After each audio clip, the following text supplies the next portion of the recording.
প্রভু বলেছিলেন, শোনো দেবর্ষি, কেউ যদি ভক্তি ভরে আমাকে একটা ফুল দিয়ে ডাকে, আমি তার ডাকে সাড়া দেব।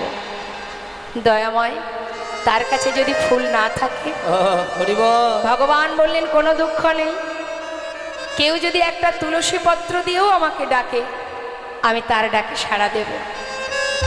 আচ্ছা প্রভু, সেই ভক্তের কাছে যদি তুলসী পাতাও না থাকে, প্রভু বললেন তাতেও দুঃখ নেই, কেউ যদি আমাকে এক গণ্ডূষ গঙ্গা জল দিয়ে ডাকে, আমি তাতেই সাড়া দেব। হে প্রভু, যদি তার কাছে গঙ্গার জলও না থাকে, প্রভু বললেন তাতে আর দুঃখ কেন? এই জগতের কোনো কিছুই যদি না থাকে, তাতে কোনো দুঃখ নেই। আমি তো আমার প্রত্যেকটি সন্তানকে দুটি করে নয়নে দিয়েছি, হরিবল হরিবল। একটাই দিয়েছি গঙ্গা,